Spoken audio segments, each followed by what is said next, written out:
increase in labor cost. Also standard of living was elevated, and all of this lead to high manufacturing cost. Due to this the investors were attracted towards China, as China had a huge manpower and also very low labor cost.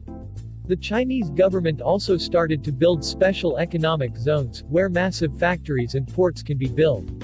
This boosted the manufacturing and attracted many Fortune 500 companies to China during the 80s. As in China the same products were manufactured with very low cost.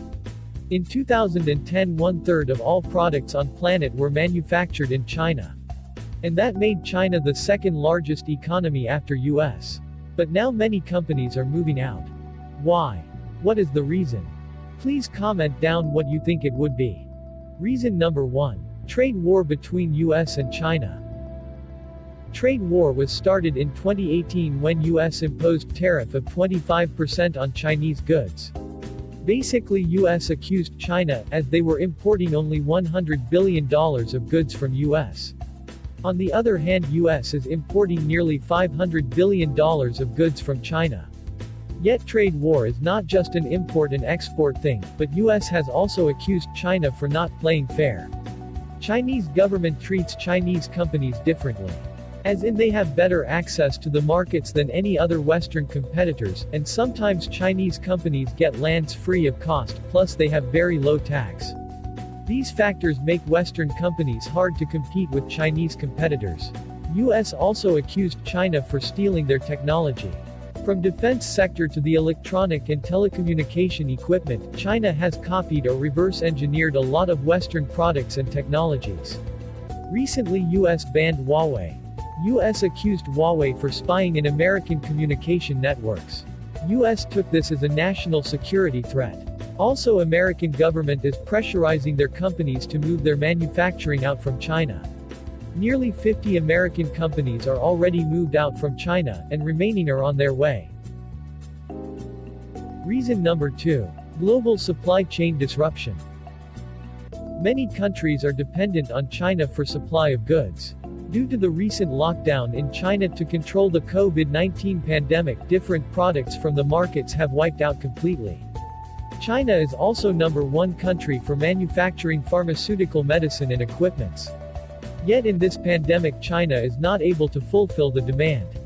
So this has made other countries think, and change their mind about dependency on one country for goods. Recently Japan has offered the Japanese companies a $2.2 billion package to help them to move out of China. Reason number 3. Increase in labor cost. In the 90s average labor cost paid to a Chinese worker was about $150 per year. But now it has tremendously increased to nearly $14,000 per year. And that is a massive multiplication. This makes manufacturing more expensive in China.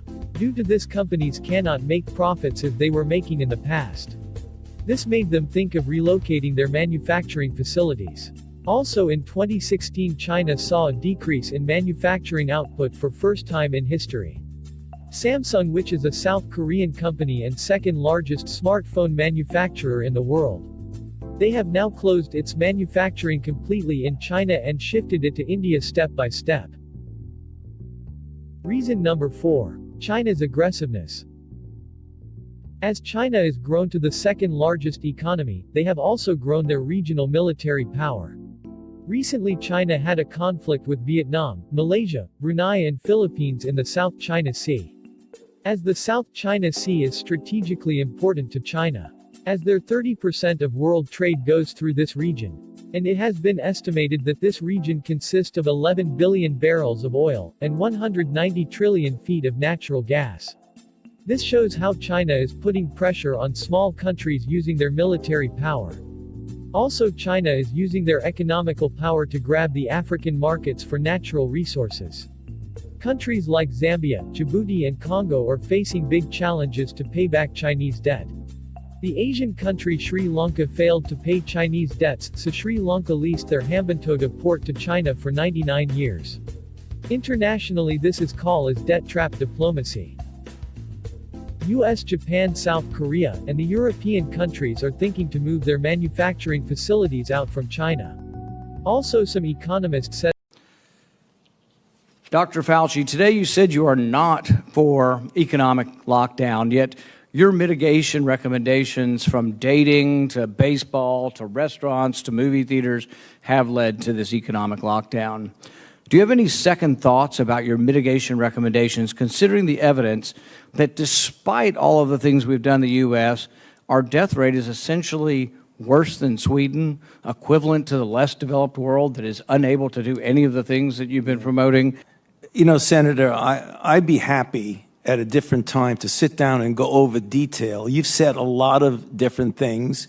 You've compared us to Sweden, and there are a lot of differences. And you said, well, you know, there are a lot of differences between Sweden, but compare Sweden's death rate to other comparable Scandinavian countries. It's worse. So I don't think it's appropriate to compare Sweden with us. Yes, we have. I think in the beginning, we've done things based on the knowledge we had at the time.